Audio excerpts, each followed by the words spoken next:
Now we come to Lido's trial at the Old Bailey. Sir Nigel Carruthers, white-haired, country gent, acts as the prosecution counsel, and Bernard Greenman, who is tall and slender with sharp, piercing blue eyes, acts for the defence. Among the prosecution witnesses is driver Arthur Jenkins. He was the first to be examined by Nigel Carruthers of the prosecution, before being cross-examined by Bernard Greenman. Bernard Greenman, as you know, is Lido's defence. Carruthers, the prosecution counsel, asked Jenkins, "How long have you worked for General Lido, Mr. Jenkins?" Jenkins says, "For 7 years." 7 years? That is a sign of great loyalty, is it not? "Yes, you could say that, sir." Carruthers says, "Would you say that General Lido was an easy person to work for?" Jenkins says, "No, sir." "In what way?" Jenkins says, "He was demanding, abusive, and even violent at times." Carruthers says, "In what way did his violence manifest itself?" And Jenkins says, "Sometimes he struck me across the face with his leather gloves when there was oil on one of the distributor heads of his car engine." Carruthers, "Did he pay you well in return for your services?" And Jenkins says, "I admit, he was generous. He paid me very well." And Carruthers says, "Would you say that your form of employment is hard to come by, i.e. a job as someone's driver?" And Jenkins says, "Very much so, sir." And Carruthers says, "So you would have no motive whatever to lie to the police, thus depriving yourself of a job, when you said General Lido asked you to drive him to 82 Harley Street at almost 8 o'clock on the evening of Wednesday, the 9th of July last." Jenkins says, "I had no motive for lying to the police. I have taken an oath to tell the truth, so I wouldn't lie." Carruthers, "Was General Lido sober on that occasion, i.e. the evening of Wednesday the 9th of July?" And Jenkins says, "No, he was much the worse for wear, and seemed in a homicidal temper as well." Carruthers, "Thank you, Mr. Jenkins. You may stand down." Now Jenkins, the chauffeur, was then cross-examined by Bernard Greenman, acting for the defence. Greenman says, "Mr. Jenkins, is it true that before you worked for General Lido, you read French literature at London University?" And Jenkins says, "That is correct, sir." And Greenman says, "Is it correct that you wrote a contextual thesis on the infamous Comte de Sade?" Jenkins says, "No, sir, it is incorrect. He was not a comte, he was a marquis." And there is laughter from the public gallery. Greenman, "To return to the matter in hand, you are a vindictive man who bears a vindictive grudge against General Lido." Jenkins, "Not a vindictive grudge, sir.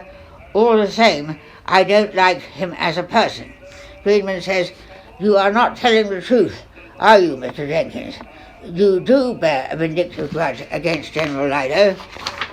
And he continues to say, "Your vindictive attitude is shown in the documents I have before me, in the form of a diary of hate which you kept against General Lido.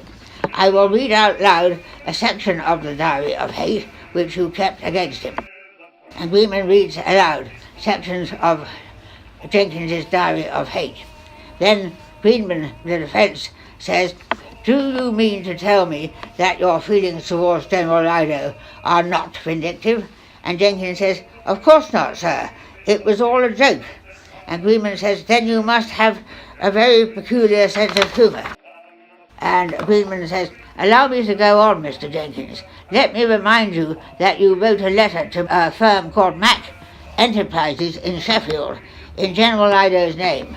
For the benefit of this court, I will read aloud part of the letter which you sent to them. Dear Sir, problems with my dick. I am having a lot of trouble with my dick. I have let down a large number of young men because I seem to finish before I am able to start. Please would you send me your literature about this as soon as possible. Yours sincerely, General Fabian Julius Lido." Muffled laughter permeated the courtroom. Even the judge smiled. Greenman, the defence counsel, said, "Did you send this letter?" Jenkins, "Yes. Not to be vindictive, though, only as a joke." And Greenman said, "Allow me to quote the contents of a letter which you sent to the president of Sinn Féin, accompanied by a form which you filled in General Lido's name. As you will see, you said he wanted to join the IRA. Dear sirs, although I am a Brit, I have a burning moral conscience and am committed to the withdrawal of British troops from Ulster.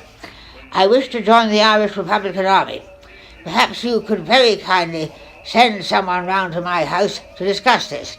If you do decide to send someone round, could they be sure to make it latish, 'cause of darts? Yours sincerely, Fabian Julius Lido." And Greenman goes on to say, "You say you are not a vindictive man, Mr. Jenkins. Are you seriously telling this court that this letter is not the letter of a vindictive man?" And Jenkins said, "It would have been the letter of a vindictive man if I had posted it, but I did not do so." Greenman says, "Why did you take the trouble to write this letter if you did not intend to post it?" Jenkins says, "To get it off my chest, obviously." Greenman says, "What about your other letter in General Lido's name to the Communist Party, in which you invited their representatives to come round to General Lido's house late at night? Would you like it if you were woken up during the night by representatives of the Communist Party?" And Jenkins says, "That would surely depend on whether or not I was living in a communist country." There was loud laughter from the public gallery. The judge threatened to clear the court. Greenman goes on, "Mr. Jenkins, do I detect a certain ghoulishness in you? Put it this way, if you had lived at the time of the French Revolution, would you have been a tricoteuse?" Jenkins says, "No, sir, I can't knit, and tricoteuse means a woman who knits. The answer to your silly question is no, I wouldn't have been a tricoteuse because A, I can't knit, and B, I am not a woman." Greenman pushed on. "If there had been public hangings at Tyburn Tree today, would you have attended one?"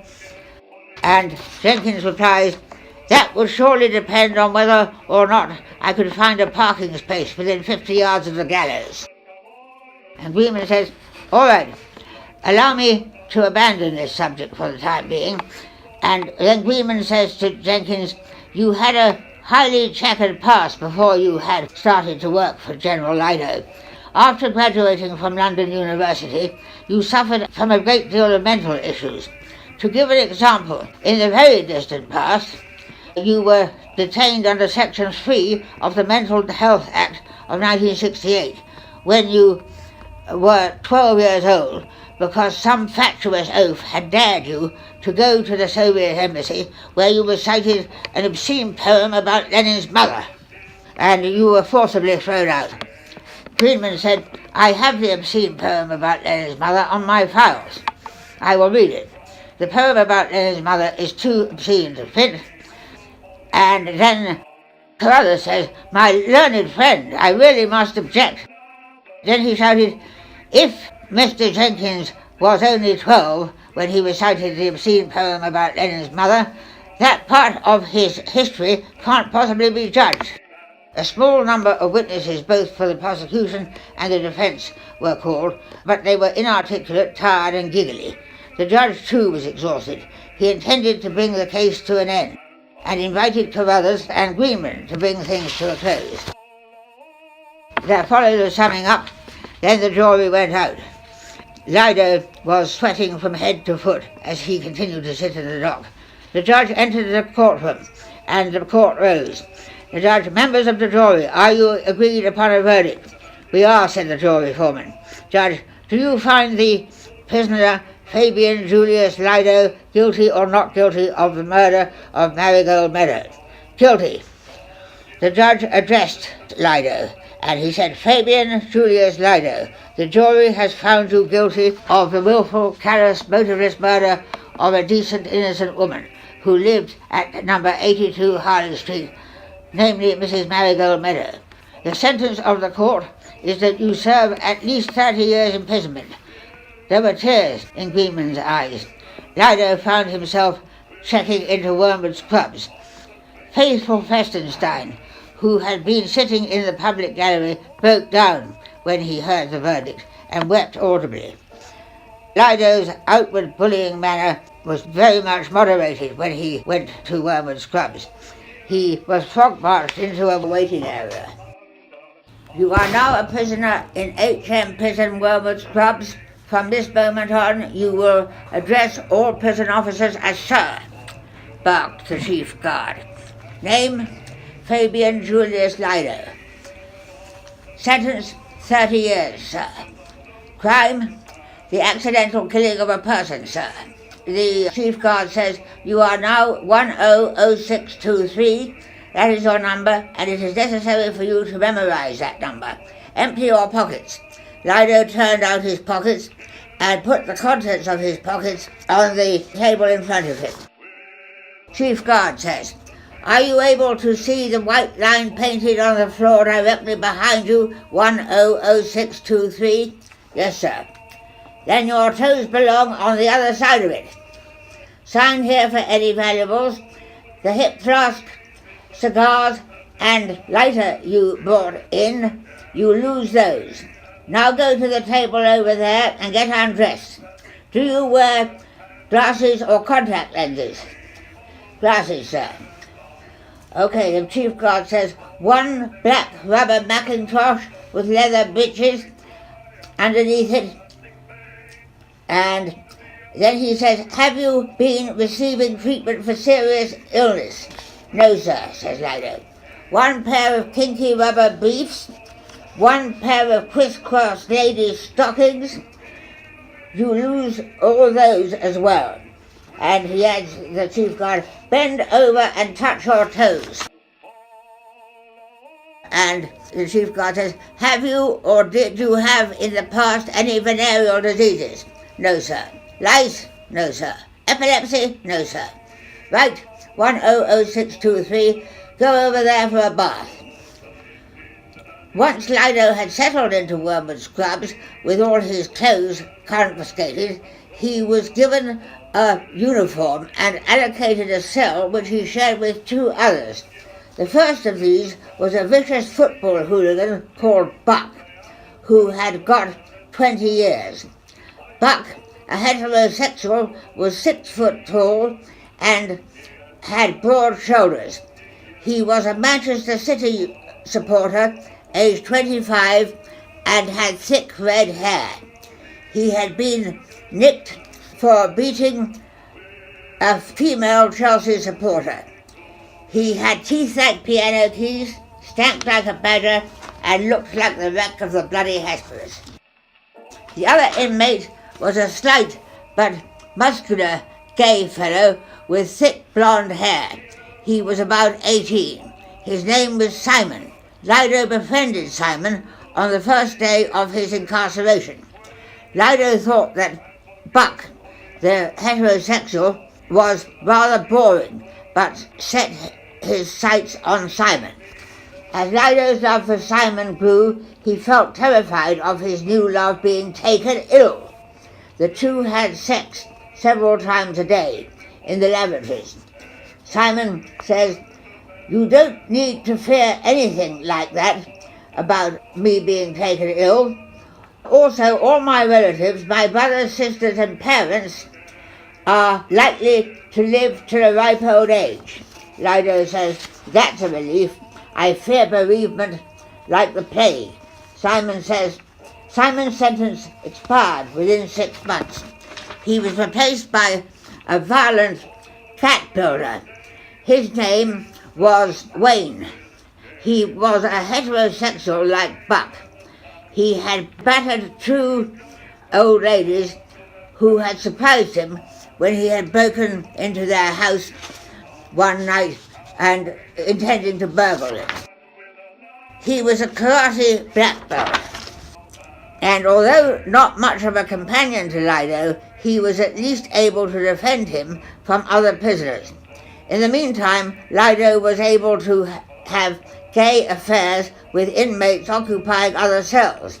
His favorite was a man called Jed, who was a real Queen Mary. He had been a doctor who had committed a serious misdemeanor.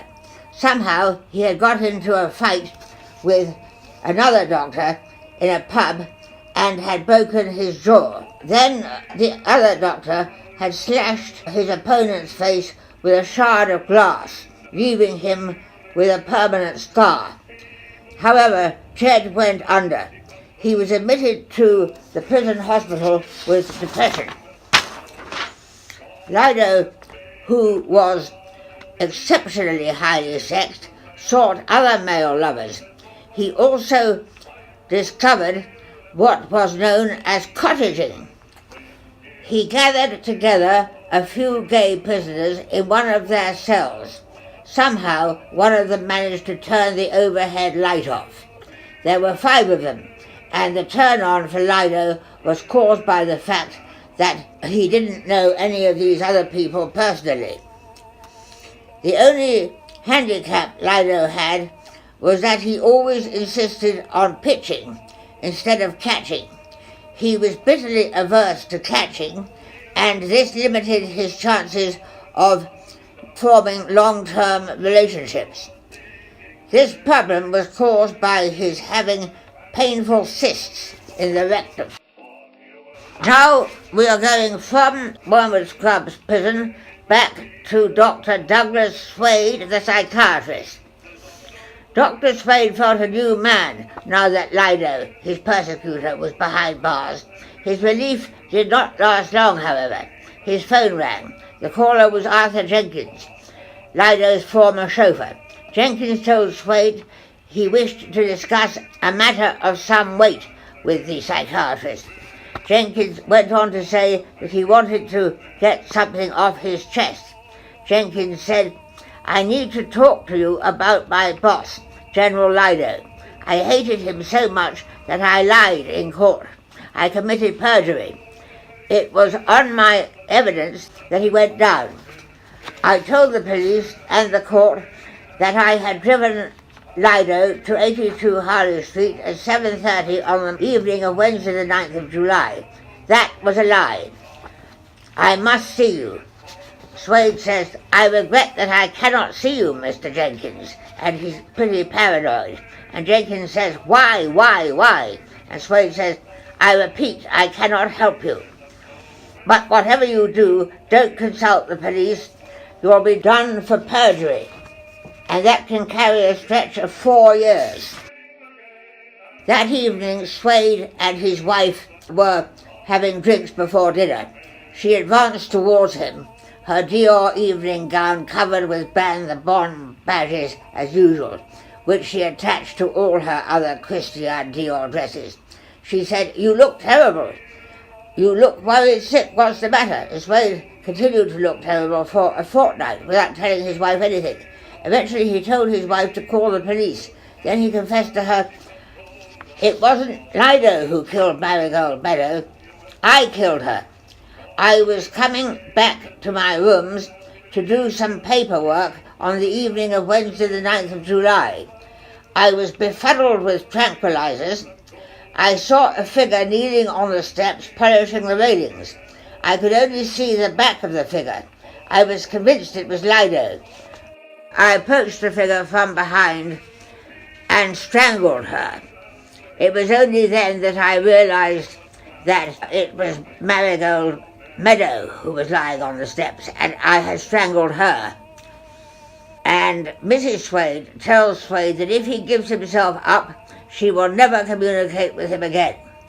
However, Swade dials Massey's number and confesses that he and not Lido committed the murder. Massey says, "I'm sick of hearing about bloody Lido. I thought this fucking case was closed." And Swade cleared his throat.